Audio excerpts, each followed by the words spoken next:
महाराष्ट्राच्या राजकारणामध्ये सध्या काय चाललंय असा प्रश्न जर तुम्हाला पडला असेल तर थांबा, कारण पडद्याच्या मागे एक असा वेगळाच खेळ सुरू झालाय की जो कदाचित येत्या काही दिवसांमध्ये अजित पवारांच्या राष्ट्रवादी काँग्रेसचा चेहरा मोहरा बदलून टाकेल। चर्चा तर अशी आहे की अजित पवारांचा पक्ष पुन्हा फुटणार का आणि या संपूर्ण खेळाचा खरा मास्टरमाइंड नेमका कोण आहे, शरद पवार की देवेंद्र फडणवीस?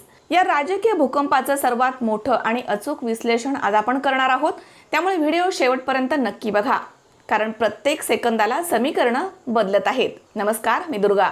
सगळ्यात पहिला आणि सर्वात मोठा ट्विस्ट आलाय राज्यसभेच्या उमेदवारीवरनं। सुनेत्रा पवारांच्या राजीनाम्यामुळे रिक्त झालेल्या राज्यसभेच्या जागेवर ज्येष्ठ नेते छगन भुजबळ यांचं नाव अगदी आघाडीवरती होतं, पण अचानक घडलं असं की भुजबळांनी पक्षाच्या समोर एक अतिशय कडक अट ठेवली। त्यांनी मागणी केली की मी राज्यसभेवरती जायला तयार आहे, पण माझे पुतणे समीर भुजबळ यांना तातडीनं राज्य मंत्रिमंडळामध्ये कॅबिनेट मंत्रीपद मिळालं पाहिजे। आता विचार करा, एकाच वेळी दोन मोठी पदं मागणं हे महायुतीला कसं परवडणार? भुजबळांच्या या दबाव तंत्रामुळे पक्षामध्ये प्रचंड असा पेच निर्माण झाला आणि परिणाम काय झाला तर भुजबळांची अट अमान्य करत पक्षानं प्रफुल्ल पटेलांचे अत्यंत निकटवर्तीय राजेंद्र जैन यांना राज्यसभेची अधिकृत अशी उमेदवारी जाहीर केली आहे। म्हणजेच पासे पलटवण्याच्या नादात छगन भुजबळ यांचाच पत्ता कट झालाय। आता प्रश्न येतो, भुजबळांचा हा गेम नेमका कोणी केला? यामागे दोन मोठे चेहरे आहेत। पहिला म्हणजे मुख्यमंत्री देवेंद्र फडणवीस। जेव्हा भुजबळांच्या मंत्रीपदाच्या अटीवर चर्चा करण्यासाठी राष्ट्रवादीचे नेते फडणवीसांना भेटण्यासाठी गेले, तेव्हा फडणवीसांनी स्पष्ट शब्दामध्ये नो म्हटलं। त्यांनी सांगितलं की मंत्रीपदाचा निर्णय दिल्लीमधील भाजप हायकमांडच्या मंजुरीशिवाय घेता येणार नाही।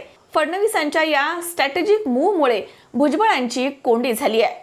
तर दुसरीकडे ज्येष्ठ नेते शरद पवार काय म्हणतायत?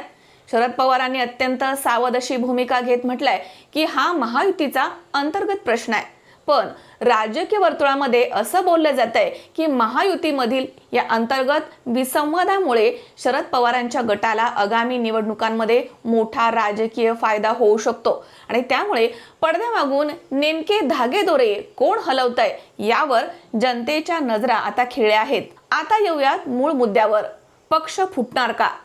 सध्या अजित पवारांच्या राष्ट्रवादीमध्ये अंतर्गत धुसफूस शिगेला पोहोचली आहे। छगन भुजबळांसारखे मातबर नेते उघडपणे आपली नाराजी व्यक्त करतायत। जरी सध्या आमदारांनी थेट बंड पुकारलं नसेल तरी देखील आगामी विधान परिषद आणि जागा वाटपाच्या वेळी ही ठिणगी मोठ्या स्फोटामध्ये बदलू शकते अशी शक्यता नाकारता येत नाही।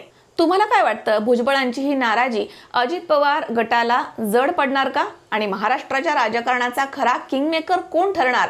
तुमचं मत कमेंट्समध्ये नक्की सांगा।